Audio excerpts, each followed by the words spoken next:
Hello traders, in today's video I am going to explain a very powerful and proven intraday trading strategy, the moving average crossover with MACD confirmation strategy. This strategy is simple, beginner friendly and works perfectly on Nifty, Bank Nifty and liquid stocks. So let's begin. So first open your chart. मैंने यहाँ पर Nifty का chart open कर लिया। इसके बाद हमें क्या करना है, at exponential moving average EMA 9। So हमें ये यहाँ पर ईएमए टाइप करना होगा। टाइप करने के बाद यहाँ पर देखिए ईएमए मूविंग एवरेज एक्सपोनेंशियल, इसको क्लिक करना पड़ेगा। देन ऐड अगेन दो एक्सपोनेंशियल मूविंग एवरेज को लगाना पड़ेगा और we can add also EMA cross. हम यहाँ से ईएमए क्रॉस को भी ले सकते हैं और मूविंग एवरेज एक्सपोनेंशियल को भी ले सकते हैं। देखिए लेफ्ट साइड में दो मूविंग एवरेज यहाँ पर ऐड हो गया। ये इसको हम क्लोज करते हैं। इसके बाद यहाँ पर सेटिंग्स में आना पड़ेगा। यहाँ पर जो सेटिंग्स है इसको एक को 9 रखना पड़ेगा। ये 9 है, इसको आप ईएमए कर सकते हो और ऐसे में भी रख सकते हो, कोई फर्क नहीं पड़ेगा। स्मूथिंग लाइन चलो डिफॉल्ट जो है उसको हम यहाँ पर रख सकते हैं। ओके, एक 9 हो गया और एक को 21, इसको 21 कर दीजिए। स्टाइल में आकर इसका कलर आप चेंज कर सकते हो, रेड ले लिया। तो ये आ गया हमारा 9 एंड 21 ईएमए का सेटअप। इसके साथ we have to add another moving average MACD indicator. Same, we have to click on indicators tab, indicators, and यहाँ से हमें MACD लिखना है। Choose MACD, यहाँ पर MACD आ गया। इसके बाद क्या करना है, इसका भी सेटिंग्स में जाना पड़ेगा। तो यहाँ से हम सेटिंग्स में आते हैं। यहाँ पर जो इनपुट्स लिखा हुआ है यहाँ पर आके इसको हम 12, 26 और 9 रखेंगे। So as it is default इसका जो fast length 12, slow length 26 and signal length 9 already है। तो ऐसे ही छोड़ दीजिए डिफॉल्ट, देन ओके। अब कंडीशन क्या होगा जब हम बाई और सेल करेंगे, उसका कंडीशन हमको देखना पड़ेगा। So a buy signal comes when EMA 9 cross above EMA 21। तो हमारा जो EMA है वो ब्लू कलर का इंडिकेटर है और जो 21 है उसका कलर है रेड। तो जब ब्लू कलर ये रेड लाइन को क्रॉस करेगा उसके साथ MACD को भी देखना पड़ेगा। At the same time check the MACD। So buy setup के लिए a buy signal comes when EMA 9 cross above EMA 21 and the same time check MACD also. The MACD line should be above the zero line. तो हमारा यहाँ पर zero line कौन सा है वो आपको देखना पड़ेगा। ये होगा ये होगा जीरो लाइन।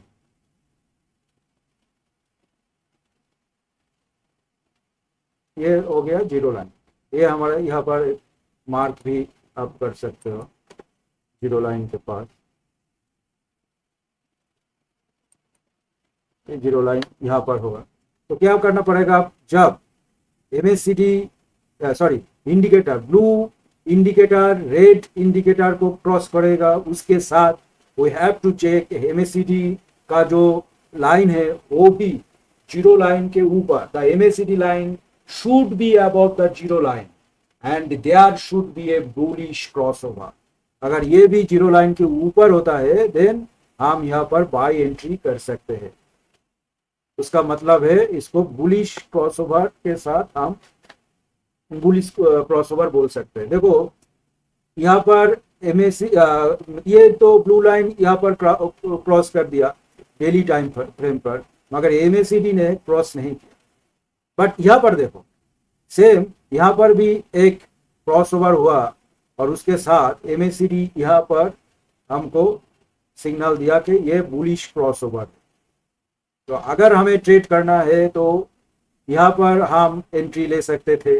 24,920 के करीब, और हमारा जो स्टॉप लॉस रहेगा इस once confirm, that means a buy signal comes from when EMA 9 crosses above EMA 21.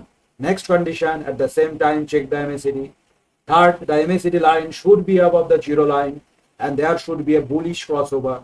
Once confirmed, take a buy entry and at the candle close. मगर समझो कि हम पोजिशनल और स्विंग ट्रेड कर रहे हैं, डेली टाइम फ्रेम पे है, हम इसको इस इंडिकेटर लगा के ट्रेड करते हैं, तो ये यहाँ पर जो क्रॉसओवर हुआ, यहाँ से एमएसीडी का मैच नहीं हुआ, हम यहाँ पर ट्रेड नहीं लेंगे, ये ट्रेड हम नहीं लेंगे। हम कहाँ पर ट्रेड लेंगे, हम यहाँ पर ट्रेड लेंगे। ये यहाँ पर भी क्रॉसओवर हुआ और साथ में एमएसीडी भी हमको सिग्नल दिया, हाँ अब बुलिश क्रॉसओवर हुआ, तो हमारा जो एंट्री इस कैंडल हाँ यहाँ पर क्रॉस हो गया था, हाँ इस कैंडल के क्लोज होने के बाद भी हम ट्रेड ले सकते थे। 24,950 जब 10 सितंबर का जो कैंडल था वो क्लोज होने के साथ साथ हम ट्रेड ले सकते थे, और हम कैंडल क्लोज होने के बाद, डेली कैंडल क्लोज होने के बाद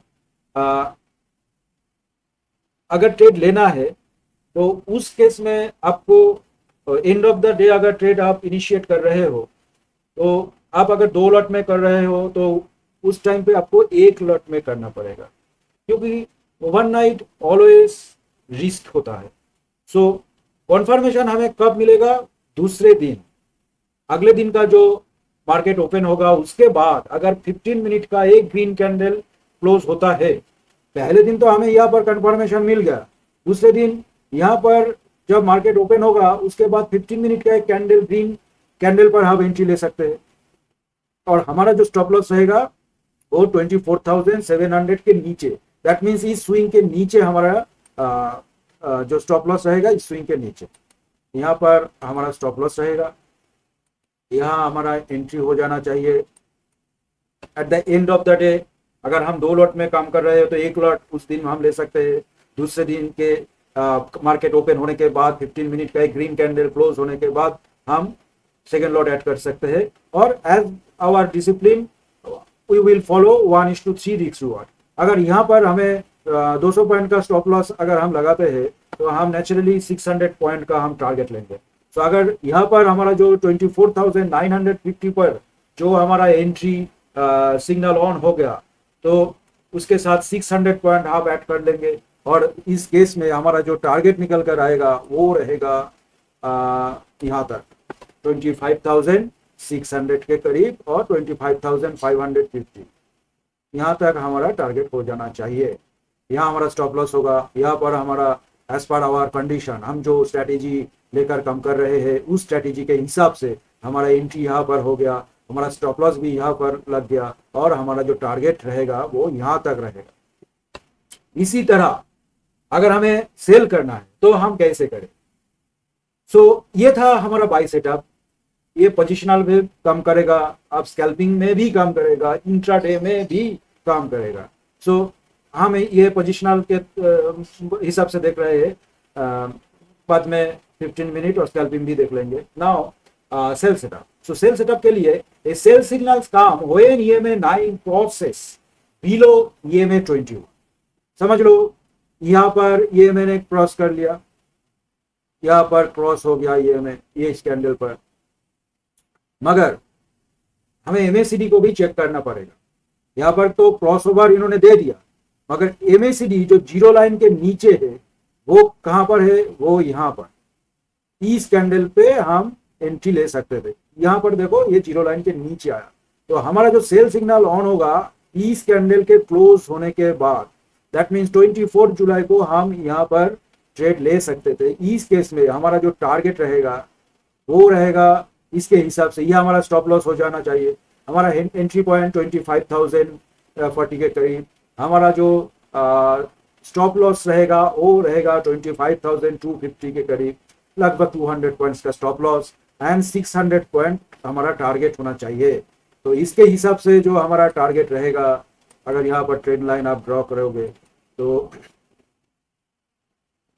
यहाँ तक हमारा टारगेट मिल सकता था उस केस में, और मिला भी। देखो 1:3 के हिसाब से आप अगर ट्रेड करते हो तो आपको ये ट्रेड भी वैसे भी मिला एज पर आवर जो स्ट्रैटेजी है उस स्ट्रैटेजी के हिसाब से हमें यहाँ पर भी इसी तरह का सेटअप काम कर रहा है। तो इसके साथ ये भी ध्यान रखना पड़ेगा कि हर वक्त ये काम नहीं करेगा, कोई भी स्ट्रैटेजी 100% नहीं काम करता। सो बट ये जो स्ट्रैटेजी है ये प्रूवन स्ट्रैटेजी है। अगर आप इसी स्ट्रैटेजी को रिपीटेडली हर दिन जब भी ट्रेड करो ये स्ट्रैटेजी को लेकर ही ट्रेड करते हो, इन द लॉन्ग रन आपको प्रॉफिटेबल होने से कोई नहीं रोक सकता। सेल के लिए a sell signal comes showing EMA 9 crosses below EMA 21, then you have to check MACD again, then MACD line should be below zero line and there should be a bearish crossover। एक तो हमारा जो bearish crossover यहाँ पर तो हो गया, MACD में भी bearish crossover यहाँ पर हमें मिल गया, मगर हम as per our discipline and rule हम यहाँ पर ही ट्रेड इनिशिएट करेंगे फुल कंफर्म होने के बाद। क्योंकि देखो यहाँ पर भी हुआ था, क्रॉस हुआ, यहाँ पर भी MACD ने क्रॉस ओवर दिखाया था, मगर फिर से अगर हम यहाँ पर ट्रेड लेते तो हमारा स्टॉप लॉस यहाँ पर रहता और हम फिर से यहाँ पर स्टॉप लॉस हिट कर देता। यहाँ पर भी हो सकता है, यहाँ पर भी हो सकता है, मगर हम ये इसको डिसिप्लिन के तरह ले रहे हैं। अगर स्टॉप लॉस होता है तो ठीक है, हम निकल जाएंगे। हमें जब देना है 200 पॉइंट तो देना है, मगर लेना है 600 point, that's it. So once confirm take a sell entry at the candle close, place your stop loss just above EMA 21 और the recent swing है। EMA 21 के ऊपर ही हम स्टॉप लॉस लगाएंगे और इस स्विंग जो है डेली का स्विंग, यहाँ पर देखो यहाँ पर स्विंग है, तो इस स्विंग के ऊपर ही हमारा स्टॉप लॉस रहेगा, इस रेजिस्टेंस के ऊपर।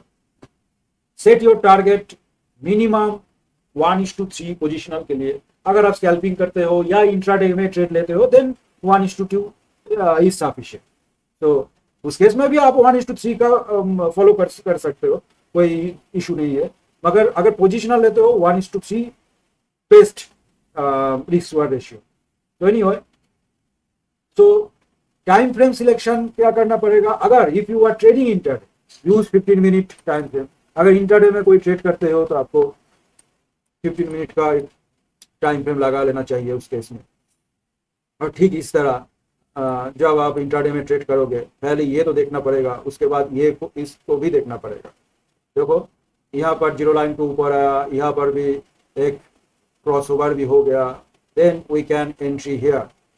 और देन एज पर आवर यहाँ पर 24,750 के करीब हमारा एंट्री हो गया। हमारा स्टॉप लॉस यहाँ पर रहेगा 24,700 एंड उसके हिसाब से 100 पॉइंट हमारा जो टारगेट यहाँ पर रहेगा 24,870।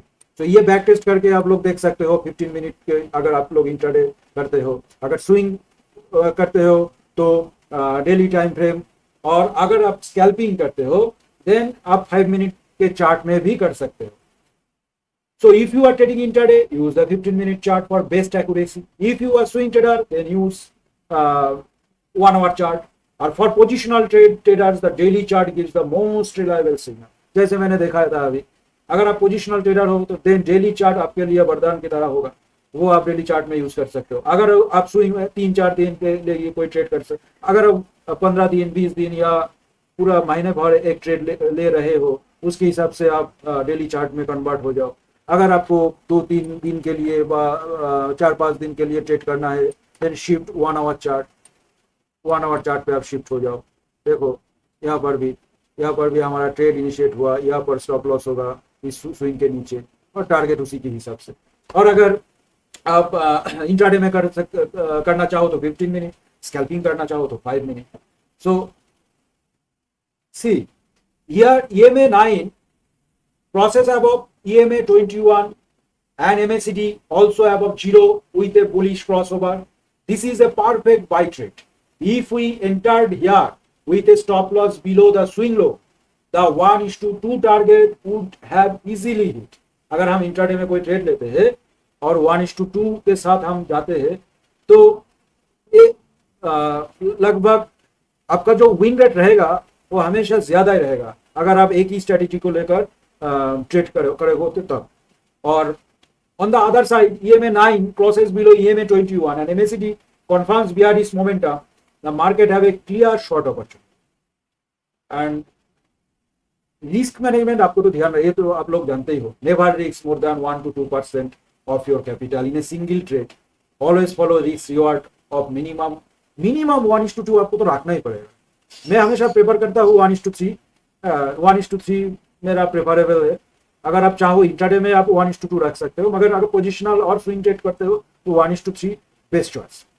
Avoid trading during high volatility news है, जब कोई न्यूज आ रहा है वह मार्केट में वोलाटिलिटी ज्यादा हो गया, उस दिन इस ट्रेड को अवॉइड करना चाहिए।